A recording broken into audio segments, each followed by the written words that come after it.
Next question है lateral shift या lateral displacement. 10th में पढ़ चुके हो आप लोग, ये क्या होता है और इसका डेरिवेशन, इसका फॉर्मूला का derivation. Also derive an expression for lateral displacement. Lateral displacement क्या होता है? जब एक प्रिज्म सॉरी ग्लास स्लैब से आप लोग लाइट पास कराते हो, ये आपका ग्लास स्लैब होता है।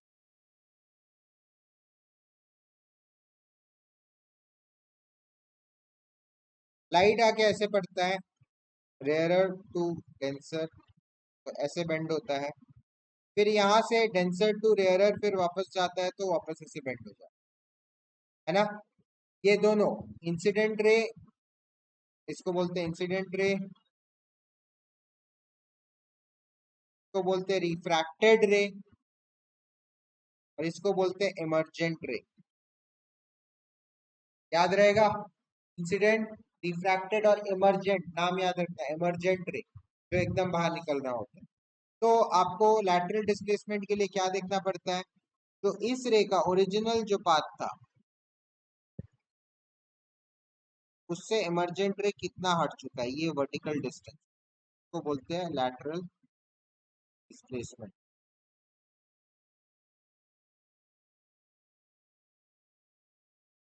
10th क्लास में आप लोग ये सब पढ़ चुके हो। तो ये वर्टिकल डिस्टेंस का क्या फॉर्मूला होगा वो हम लोग फाइंड करके निकालेंगे, ठीक है।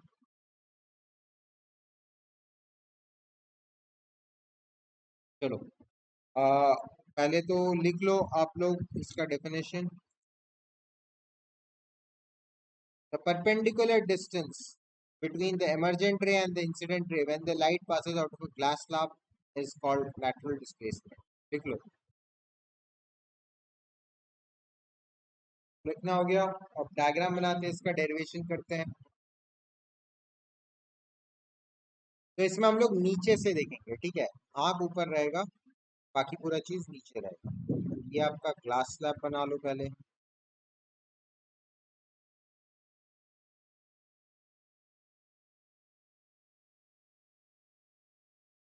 ये बन गया ग्लास स्लैब। अब इस ग्लास स्लैब के इस साइड से एक रेफरेंस लाइन ले लो। इसको एक काम करते हैं हम लोग, डॉटेड कर लेते हैं,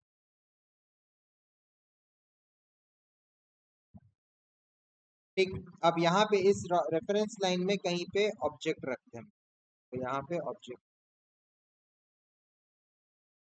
यहाँ से कुछ लाइट निकलेगा, मान लो ऐसे जा रहा है। अब यहाँ से रेयरर टू डेंसर जा रहा है, टुवर्ड्स द नॉर्मल मुड़ेगा, मतलब कैसे मुड़ जाएगा, ये ऐसे मुड़ जाएगा, है ना।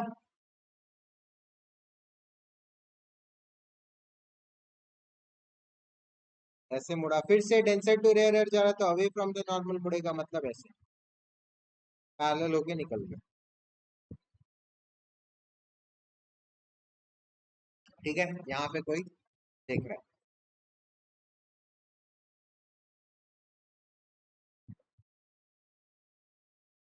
अब बाहर एयर है, तो यहाँ के रिफ्रैक्टिव इंडेक्स को तो हम लोग 1 ही ले लेते हैं। अंदर ग्लास है, तो वहां के रिफ्रैक्टिव इंडेक्स को हम लोग U ले लेते हैं। ये है सरफेस 1, क्योंकि पहले लाइट इसमें पड़ रहा, तो इसको S1 मार्क कर रहा हूँ मैं, और ये है सरफेस 2, S2 मार्क कर।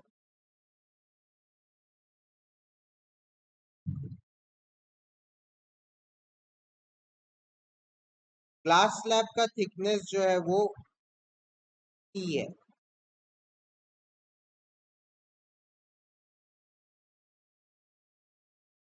ग्लास स्लैब का थिकनेस T है।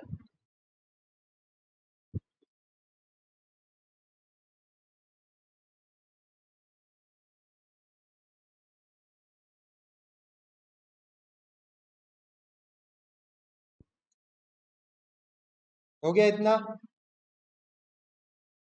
अब ये जो यहाँ पे बेंडिंग हुआ, पहले यहाँ पे एट सरफेस 1 देखते हैं। सरफेस 1 के लिए जो बेंडिंग हुआ, अगर मान लो कोई यहाँ से देख रहा होता, मान लो कोई आंख यहाँ पे होता, तो उसको कहाँ दिखता है इमेज? इस रे को आप पीछे बैक ट्रेस करते हैं ना, इमेज कहाँ पे होगा? हमेशा जो रे आपके आंख में घुस रहा है उसी को हम लोग बैक ट्रेस करके देखते हैं इमेज का पोजीशन फाइंड करने के लिए। तो मान लो इसको आप बैक ट्रेस करते करते पहुंचे यहाँ पे,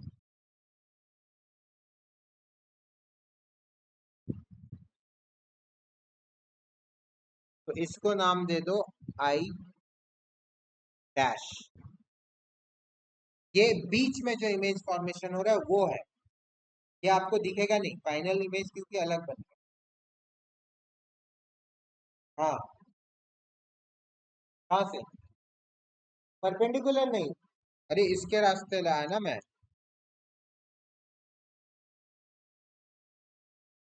अरे यार स्केल नहीं दिख रहा आपको? ये दिख रहा है? देखो इसके रास्ते लाया मैं,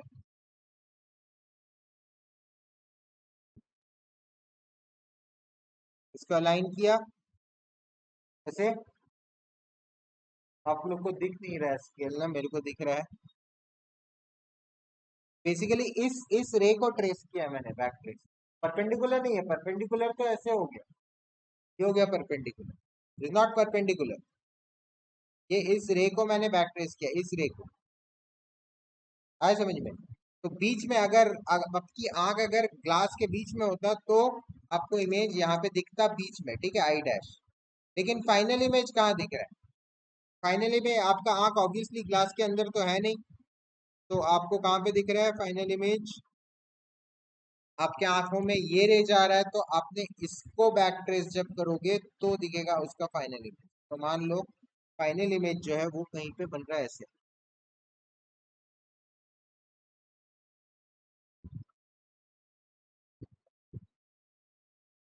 ये हो गया I double dash. I double dash is the final image. अच्छे से ध्यान से इस डायग्राम को बना लो। थोड़ा बड़ा सा डायग्राम है तो इसलिए जूम आउट करके रखना पड़ रहा है। अच्छे से ध्यान से बनाओ, इसी डायग्राम पे सब कुछ डिपेंड करता है। इस पॉइंट को ए मार्क कर लो।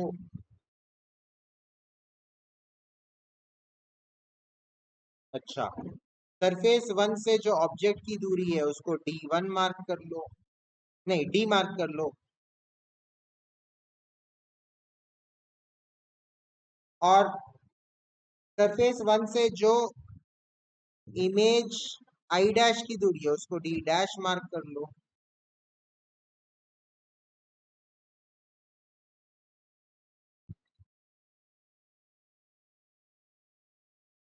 और जो सरफेस टू से, क्योंकि सरफेस टू के रिफ्रैक्शन से आपका इमेज टू बन रहा है ना, इस डिस्टेंस को, मतलब यहाँ से लेके यहाँ तक, यहाँ से लेके यहाँ तक, इस डिस्टेंस को आप मार्क कर लो D डबल डैश।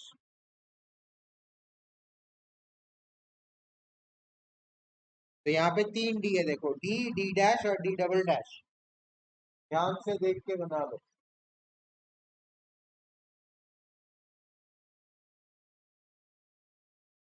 हो गया? टिक टिक मार्क किया ना? डी, डी डैश और डी डबल डैश। डी और डी डैश देखो सरफेस वन से है, डी डबल डैश जो है सरफेस टू से मेजर हो रहा है। और थिकनेस ऑब्वियसली दोनों सरफेस के बीच में जो थिकनेस ऑफ ग्लास स्लैब है। अब इसका डेरिवेशन शुरू करते हैं। सबसे पहले on surface one,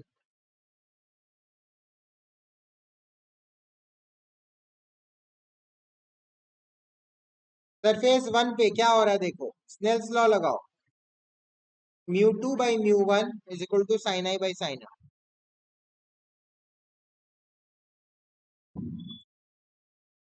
from Snell's law,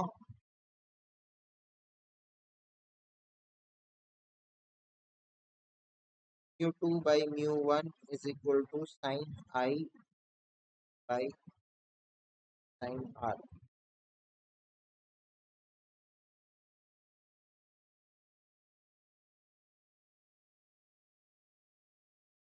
sign I by sine R, ठीक है। अब यही वाला ये फॉर्मूला लगाओ इसमें। हम लोग थोड़े देर पहले जो नॉर्मल शिफ्ट का जो डेरिवेशन किए थे उसमें हमने क्या डिराइव किया था? D dash upon D is equal to,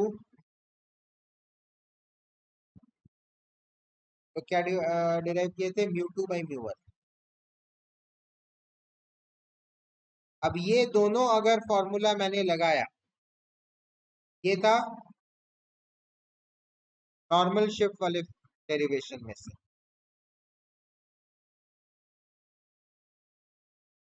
from normal shift, ये दोनों फॉर्मूला अगर लगाया तो what can I say, D dash by D is equal to mu two by mu one हो जाएगा।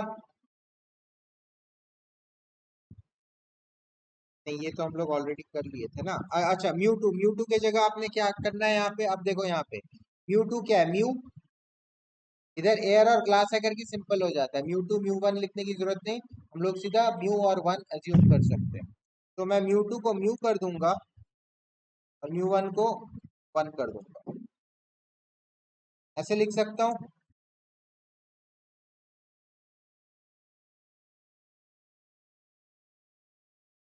यहाँ पे चाहो तो स्नेल्स लॉ हटा ही दो, स्नेल्स लॉ हटा दो, जरूरत तो नहीं पड़ रहा है, फ्रॉम नॉर्मल शिफ्ट से ही आप डायरेक्ट लिख सकते हैं।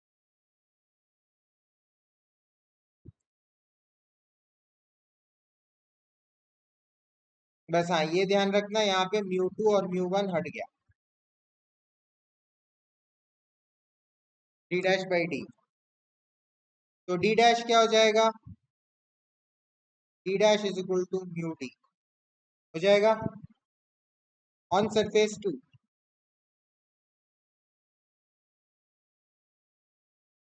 सरफेस टू में क्या हो रहा है, अब फिर से वही लगाओगे,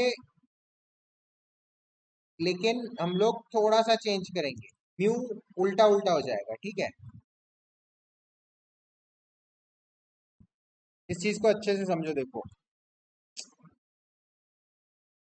यहाँ पे समझ में आया कि नहीं, डी डैश अपॉन डी कैसे आया। ये क्या है, apparent depth, mu two by mu one क्या होता है, apparent depth by real depth, है ना।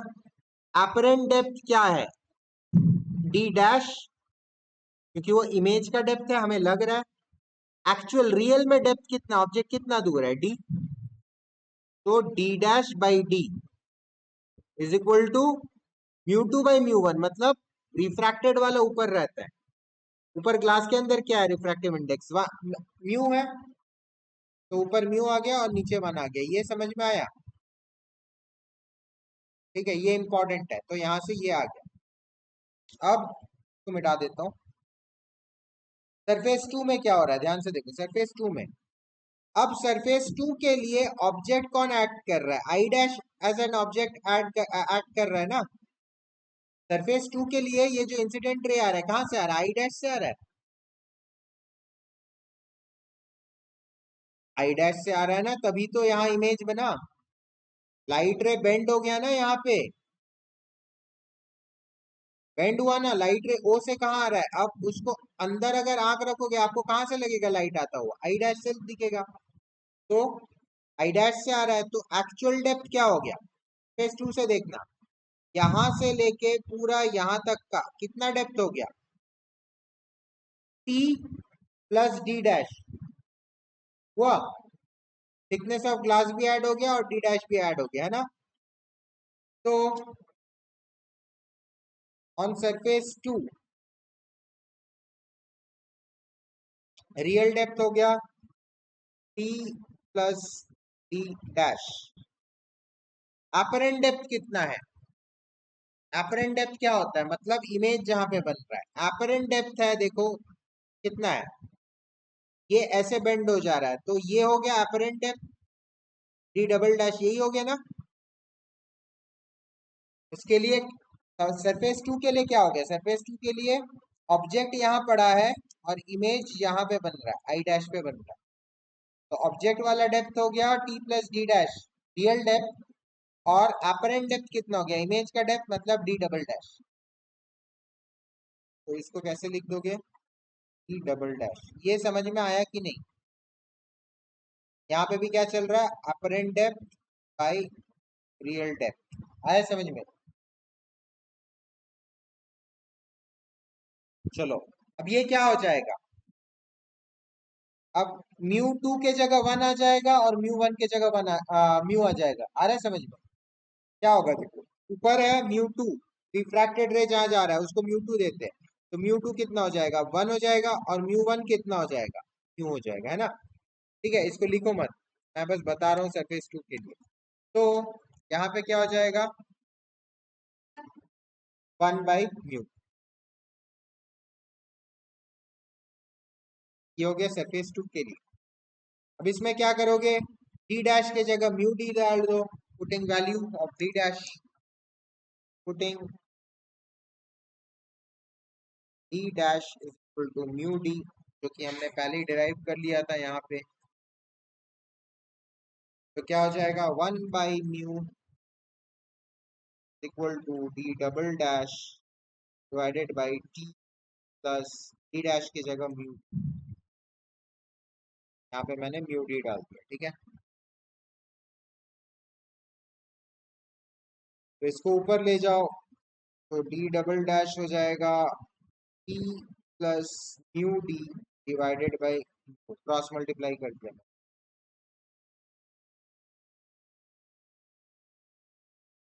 डी डबल डैश आ गया। अब लैटरल शिफ्ट, ये डी डैश आ गया। अब लैटरल शिफ्ट क्या हो जाएगा, लैटरल शिफ्ट होता है जो परपेंडिकुलर अरे लैटरल, लैटरल शिफ्ट होगा आई ओ, देखो फाइनल इमेज कहाँ बना, आई डैश पे, और ये कहाँ है, ऑब्जेक्ट का है ओ, तो लैटरल शिफ्ट क्या हुआ, ये डिस्टेंस हो गया, ग्लास स्लैब के कारण कितना शिफ्ट हुआ ऑब्जेक्ट से इमेज, ये ग्रीन वाला डिस्टेंस हो गया, ये हो गया लैटरल शिफ्ट। आए समझ में? तो हम लोग को ये निकालना है आई डबल डैश ओ,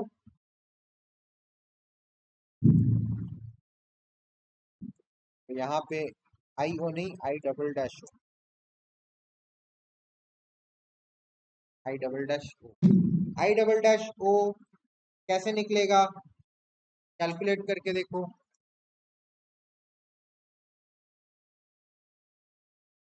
क्या क्या ऐड होगा, क्या क्या माइनस होगा।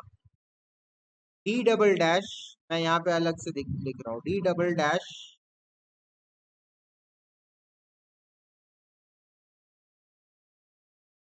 को आप सब्ट्रैक्ट करोगे टी प्लस डी से, यहाँ से देखो, ए से देखो,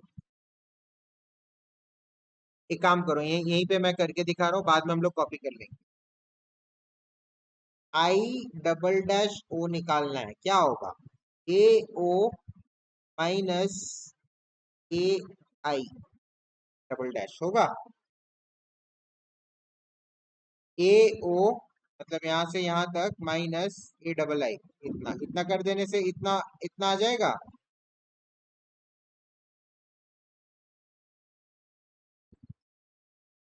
ए ओ क्या है, इसे लेके ओ तक क्या है, T plus D, T plus D minus A से लेके आई डैश तक क्या है, डी डबल डैश, तो आई डबल डैश ओ ये हो जाएगा T plus D minus D double dash, इसको हम लोग नीचे ले जाते हैं।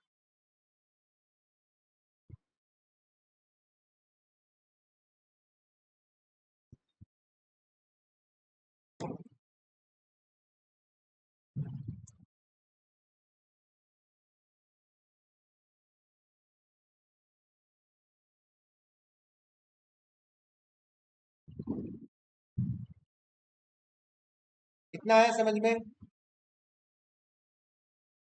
आप डी डबल डैश का वैल्यू डाल दो यहाँ पे, I double dash O is equal to T plus D minus D double dash का वैल्यू क्या था, T plus mu D divided by mu.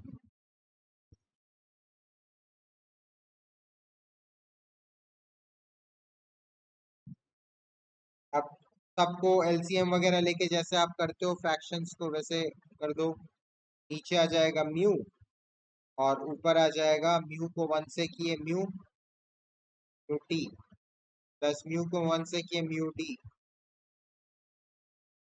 Minus mu को म्यू से किए 1 minus T minus mu D. ऐसे ही खुलेगा ब्रैकेट।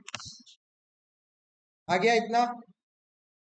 अब इसमें ये कटा ये कटा, ठीक। म्यू को कैसे कॉमन लेंगे, इसमें कहाँ म्यू है। चलो तो mu D plus mu D और माइनस म्यू डी कट गया। I double dash O is equal to, T को कॉमन ले लो यहाँ से, टी प्लस, अच्छा क्या इसको कॉमन लूँ मैं, टी को कॉमन लेने से यहाँ पे हो जाएगा म्यू माइनस 1 कॉन म्यू, ये हो जाएगा आई डबल डैश। तो आपका लैटरल शिफ्ट का फॉर्मूला आ गया,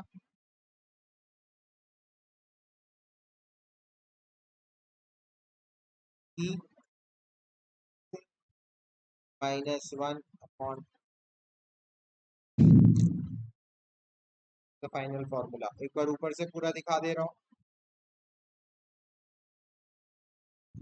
ये डायग्राम बना दिया आपने ए को बेंड करते हुए, बाकी सारा डायमेंशन ले लिया। आपको ये ग्रीन वाला लैटरल शिफ्ट निकालना है फ्रॉम नॉर्मल शिफ्ट। इससे पहले जो डेरिवेशन किए थे नॉर्मल शिफ्ट, वहां से D dash by D mu two by mu one लेके शुरू किया, apparent depth by real depth, तो mu D is equal to D dash आ गया, ये पहला इक्वेशन।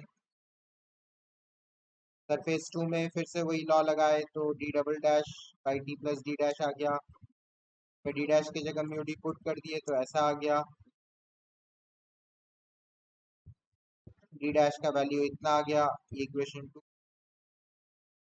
अब lateral shift I double dash O हो जाएगा A O minus A I dash, A I double dash.